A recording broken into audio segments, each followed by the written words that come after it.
Bom dia, crianças! Então, agora nossa aula de português, na página 94, o uso do A com H ou A artigo. O A com H é sempre usado no sentido de existir, do verbo haver, e ele pode ser substituído também pelo verbo fazer.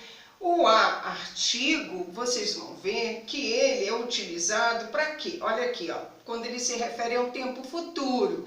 Nessa aula, a gente vai ver também, na página 100, vamos reler um outro parágrafo do conto que vocês já viram. Vocês vão rever a questão dos adjetivos, que vocês sabem que são as palavras que dão característica aos substantivos. Substantivos vocês já sabem. Livro é um substantivo comum, porque o substantivo ele dá nome a tudo que existe. Lápis. Agora, substantivo próprio, meu nome, Simone.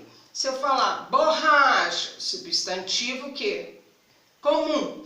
Mas se eu falar assim, José é um substantivo próprio, porque ele está dando nome a uma pessoa. Se eu falar Ribeirão Vermelho, é um substantivo próprio, ele dá nome ao quê? A cidade.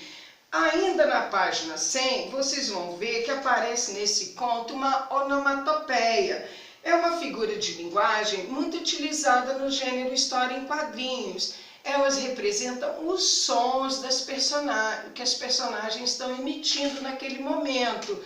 Por exemplo, pluf, bum, tá? Então é isso. Vamos lá, bem animados hoje? Então, agora vamos ver na página 94 que letrinha eu vou usar. Uso do A, com que letra eu vou? Uso do A com H ou do A, que é um artigo, só o A. Leia a frase. No conto Noite de Terror, Tatiana Belink narrou um acontecimento que ocorreu há muito tempo. Na expressão destacada foi usado o verbo haver, tá? O A com H, que pode ser substituído pelo verbo fazer. Aqui, então, olha, A com H, né? E o acento para o verbo haver pode ser substituído pelo verbo fazer. Quando esses verbos indicam em uma frase tempo transcorrido, aparece na terceira pessoa do singular. Primeira pessoa do singular, eu. Segunda, tu. Terceira pessoa do singular, ele ou ela, tá? Só para a gente se situar. No conto Noite do Terror, Tatiana Belink narrou um acontecimento que ocorreu há muito tempo. No conto Noite do Terror, Tatiana narrou um acontecimento que ocorreu faz muito tempo. Ou seja, esse A aqui do verbo haver pode ser substituído pelo verbo fazer, indicando um tempo passado. Ou seja, está no passado. Agora, número 2. Leia a frase a seguir. A ponte ficará pronta daqui a 2 meses. O A aqui, tá? Artigo, ele é utilizado na expressão, olha aí, na expressão destacada da frase, a palavra a, que se refere a um artigo, tem esse nome, essa classe gramatical, se refere a um tempo futuro.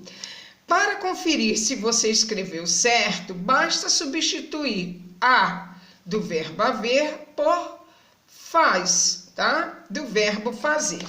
Complete as frases com a ou a, tá bom? Então vamos lá. Eu e André iremos daqui a 2 horas. Qual A que eu vou colocar? O que indica um tempo passado ou o que indica o tempo futuro? Né? Vocês vão ver. Meu pai não fuma há 3 meses. Uma dica muito importante para a gente conferir se eu tenho que substituir o A com H pelo faz, para conferir se eu escrevi certo, é só a gente substituir. Se eu quiser falar que meu pai não fuma faz 3 meses, então qual A que eu tenho que usar aqui? Seria o A com H, viu? Essa é a dica. Aí a gente não erra mais.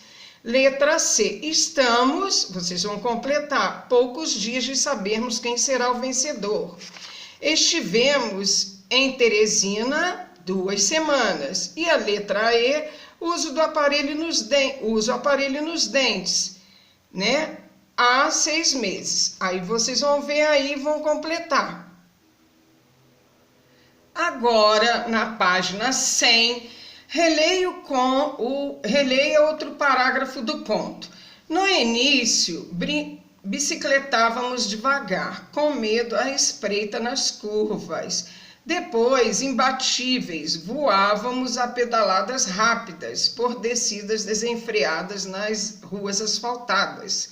Trilhas enlameadas. Não era impossível, mesmo que ferisse um pouco os joelhos dele e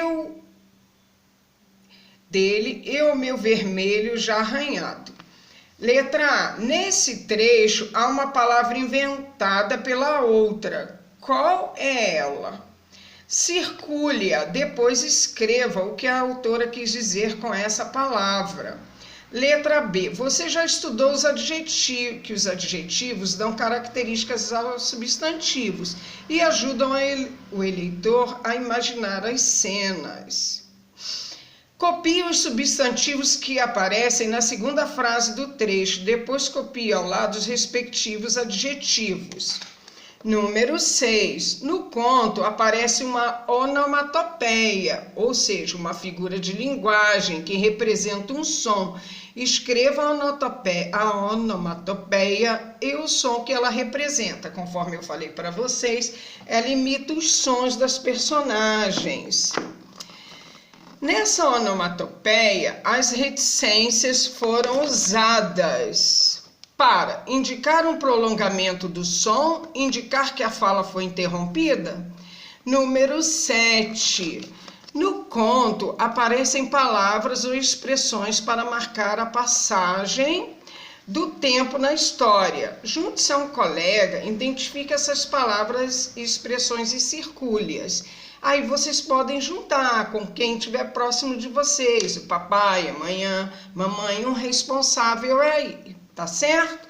Então é isso, pessoal. Essa é a nossa aula de hoje de português. Grande abraço!